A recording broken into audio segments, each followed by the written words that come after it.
नमस्कार बच्चों। Today we are going to discuss class 10th English worksheet number 71। ये आपकी 21 जनवरी 2022 की वर्कशीट रहेगी। In today's worksheet we are going to continue our 9th chapter that is Bholi from the book Footprints Without Feet. हमारी जो पिछली worksheet थी, previous worksheet थी, उसमें हमने भोली चैप्टर को समराइज किया था, उसकी थीम को समझने की कोशिश की थी। अब हम थोड़ा सा दोबारा से उस थीम को समराइज करेंगे, रिकैप्चुलेट करेंगे, उसको समझने की कोशिश करेंगे और उसके बाद इसी चैप्टर पर बेस्ड एक टास्क हमें दिया गया है, उस टास्क को हमें कंप्लीट करना है। तो भोली जो चैप्टर है, इसमें मेन जो करैक्टर है वो सुलेखा है, लेकिन सुलेखा को कोई सुलेखा के नाम से नहीं जानता, सब उसे भोली कहते हैं। अब भोली क्यों कहा जाता है, इसका रीज़न ये है कि जब वो 10 मंथ्स ओल्ड होती है तो उसके साथ एक मिस हैपनिंग होती है। वो कोर्ट से यानी कि चारपाई से गिर जाती है और उसका ब्रेन डैमेज हो जाता है। उसके बाद जो 2 इयर्स ओल्ड होती है तो एक और मिस हैपनिंग उसके साथ होती है। स्मॉल पॉक्स के कारण उसकी पूरी बॉडी है वो डिसफिगर्ड हो जाती है, सिर्फ उसकी आंखें बच पाती है। इन सब के कारण वो लेट बोलना शुरू करती है, 5 इयर्स के एज में वो बोलना शुरू करती है और सारे बच्चे उसका मजाक उड़ाते हैं क्योंकि वो ओड दिखती है, सबसे अलग दिखती है। मजाक उड़ाते हैं तो उसका कॉन्फिडेंस चला जाता है। इसके कारण जब वो बोलती है तो बोलते वो हकलाती है, अटकती है, रुकती है। अब उसको इग्नोर किया जाता है। आस पड़ोस के जो बच्चे हैं वो इग्नोर करते हैं, कोई उसके साथ खेलना नहीं चाहता। इवन जो फैमिली मेम्बर्स है, जो उसके पेरेंट्स है, वो भी उसको इग्नोर करते हैं, यूजलेस समझते हैं, गुड फॉर नथिंग समझा जाता है। लेकिन उसकी लाइफ में एक बड़ा चेंज आता है। चेंज तब आता है जब गांव में एक प्राइमरी स्कूल ओपन किया जाता है। और प्राइमरी स्कूल को जब ओपन किया जाता है तो वहाँ पे ऑफिशियल्स आते हैं और ऑफिशियल भोली के फादर, जो कि नंबरदार होते हैं गाँव के, नंबरदार रामलाल, उनको कहते हैं कि आप अपनी बेटियों को स्कूल भेजिए ताकि दूसरे गांव वाले हैं वो मोटिवेट हो सके। अब जो रामलाल है, उनकी जो मदर है यानी कि भोली की जो मदर है, वो ट्रेडिशनल है। ट्रेडिशनल तरीके से वो सोचते हैं कि बेटियों को बढ़ाना अच्छी बात नहीं है और वो इस चीज़ के फेवर में नहीं होती। लेकिन उन्हें लगता है कि चलो हम भोली को भेज देते हैं, भोली की कौन सी मैरिज होने वाली है, और भोली को वैसे भी वो यूजलेस मान रहे थे तो भोली को वो स्कूल भेज देते हैं। ये भोली की लाइफ का एक टर्निंग पॉइंट होता है क्योंकि पहली बार वो एक टीचर से मिलती है जो उससे प्यार से बात करती है। और जब उसे प्यार मिलता है तो वो भी अपने पूरे एफर्ट्स देती है खुद सीखने के लिए। और जब वो अपनी स्कूलिंग पूरी कर चुकी होती है तो वो बहुत कुछ सीख चुकी होती है। स्कूलिंग के बाद उसकी मैरिज फिक्स कर दी जाती है और मैरिज फिक्स की जाती है, कर्ज लिया होता है या फिर यूं समझ के कि चलो हमारे ऊपर एक बर्डन है, इसको हटा दिया जाए। लेकिन वहाँ पर जो जिससे मैरिज की जाती है विशंबर नाथ के साथ, वो दहेज की मांग करता है और एज में काफ़ी बड़ा होता है। भोली जो पूरी लाइफ बोलती नहीं थी, कम बोलना पसंद करती थी, वो वहाँ पर रिफ्यूज़ कर देती है, मना कर देती है कि मुझे ऐसे लोगों के साथ शादी नहीं करनी। एक एग्जाम्पल सेट करती है पूरे गांव के लिए। सब कोई हक्का बक्का रह जाते हैं कि जो भोली नहीं बोलती थी उसने कितना बड़ा स्टेप उठा लिया। ओके, तो ये सब कुछ उस चैप्टर की कहानी है, समराइज हमने किया है और उस चैप्टर को डिटेल में हम एक अलग सेपरेट वीडियो में डिस्कस करेंगे। अब हम आज की वर्कशीट पर लौट आते हैं। आज की वर्कशीट में हमें उसी चैप्टर से रिलेटेड एक टास्क दिया गया है कि इमेजिन यू आर सुलेखा। मान लीजिए आप सुलेखा हो, okay, and you have decided to become a teacher in the village school. आपने डिसाइड किया कि आप गांव में टीचर बनोगे after refusing to marry Vishambar Nath से शादी करने से मना करने के बाद। Your teacher has advised you to continue studying further from a regular college in the big city. और आपके टीचर वहीं पे जो स्कूल में मिलते हैं वो आपको एडवाइस देते हैं कि आप एक बड़े शहर में जाइए और अपनी कॉलेज एजुकेशन को, हायर एजुकेशन को वहाँ पर कंटिन्यू कीजिए। अब हमें क्या करना है टास्क कि write a letter to the principal of Bharat college Dwarka. Bharat college Dwarka यानी कि ये हमें एड्रेस दे दिया गया है कॉलेज का। वहाँ के प्रिंसिपल को हमें एक लेटर लिखना है। किस लिए लिखना है? Seeking information about the program, कि जहाँ पर जिस कोर्स में हमें एडमिशन लेना है वो हमें अपने अकॉर्डिंग लिखना है, तो उसके लिए इन्फॉर्मेशन हमें प्राप्त करनी है। ठीक, एडमिशन प्रोसीजर क्या रहेगी, एलिजिबिलिटी क्राइटेरिया क्या रहेगा, या बाकी जो डिटेल है वो हमें पूछनी है उस लेटर के थ्रू।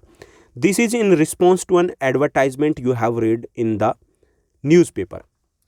और ये हमें कैसे पता चला कि वहाँ पर एडमिशन हो रहे हैं? ये हमें न्यूज़पेपर के थ्रू पता चला है। यानी हमें करना क्या, यहाँ पे मिक्सअप हो गया। हमें सुलेखा के तौर पर एक लेटर लिखना है। और कैसा लेटर लिखना है? ये आपका फॉर्मल लेटर रहेगा जो हम काफ़ी ज़्यादा प्रैक्टिस कर चुके हैं। फर्स्ट टर्म में हमने प्रैक्टिस की थी, 9th क्लास में भी आपने प्रैक्टिस की थी, तो उसी टाइप का एक लेटर लिखना है।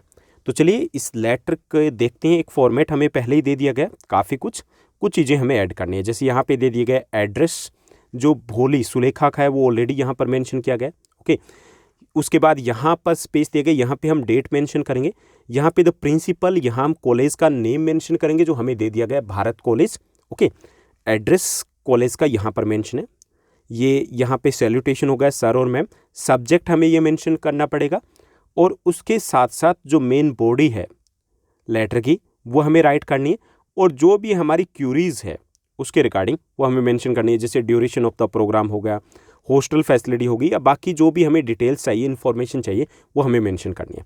ठीक, और उसके बाद thank you your sincerely mention किया गया और यहाँ पर सुलेखा नाम आ जाएगा। क्लियर? तो हमें 50% मटेरियल कंटेंट दिया गया है, 50% हमें ऐड करना है इस टास्क को पूरा करने के लिए।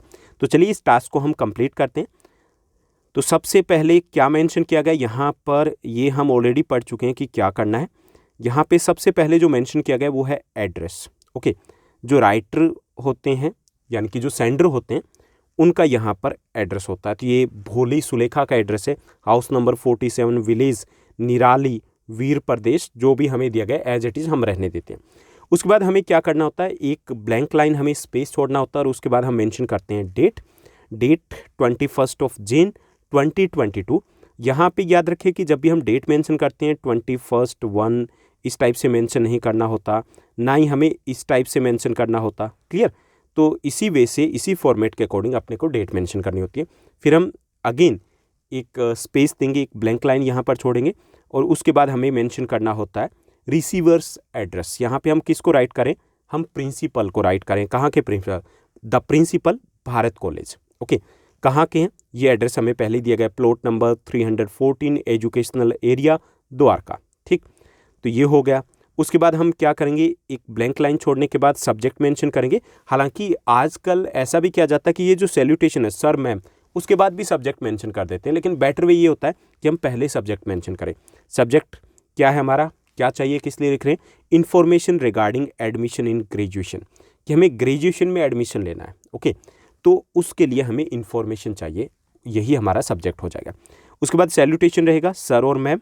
ठीक, उसके बाद ये मेन पार्ट आपका रहेगा। मेन पार्ट में I have seen the advertisement inserted by you in the newspaper regarding the BA honours in psychology. Okay, BA honours है, HONO आ जाएगा यहाँ पे। ओके, तो मैंने एक एडवर्टाइजमेंट देखी है, कहाँ पे देखिए, न्यूज़पेपर में देखिए, किसके रिगार्डिंग है, BA ऑनर्स इन साइकोलॉजी के रिगार्डिंग है। ठीक, I have passed 12th class with humanities stream, कि मैंने 12th क्लास पास की है ह्यूमनिटीज़ के साथ, आर्ट स्ट्रीम के साथ। I am interested to continue my studies, और मैं अपनी स्टडीज़ को जारी रखना चाहती हूँ। ठीक, however before joining the course I would like to know the some details, लेकिन मैं कोर्स को ज्वाइन करने से पहले, आपके कॉलेज में एडमिशन लेने से पहले कुछ डिटेल्स जानना चाहती हूँ।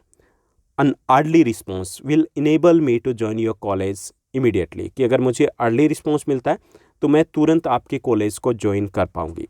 तो इन्फॉर्मेशन कौन सी चाहिए, duration and eligibility of the program हमें बताना है, एडमिशन प्रोसीजर क्या रहेगी, फी ऑफ द प्रोग्राम क्या रहेगी, टाइमिंग्स क्या रहेगी, हॉस्टल फैसिलिटीज़ है या नहीं है, तो उसकी डिटेल चाहिए, ये हमें इन्फॉर्मेशन चाहिए। Kindly send me the prospectus along with the admission form at the earliest and oblige, और मुझे जल्दी से जल्दी प्रोस्पेक्टस साथ साथ एडमिशन फॉर्म है, जितना जल्दी हो सके वो भेज दिया जाए। ओके, तो ये हमारा यहाँ पे मेन पार्ट हो गया बॉडी का। उसके बाद इसकी क्लोजिंग कैसे करेंगे, थैंक यू और योर्स सिंसियरली। ओके, योर्स रहेगा, एस साथ रहेगा, अपोस्ट्रोफी नहीं आता है, और सुलेखा नेम मेंशन कर देंगे। तो ये हो गया आज का आपका टास्क। उम्मीद करता हूँ सब कुछ आपको अच्छे से समझ में आया होगा। अगर आपको ये वीडियो, ये वर्कशीट अच्छी लगी तो इस वर्कशीट को लाइक और शेयर जरूर कीजिएगा। आज के लिए बस इतना ही। Thank you, bye bye, have a nice day.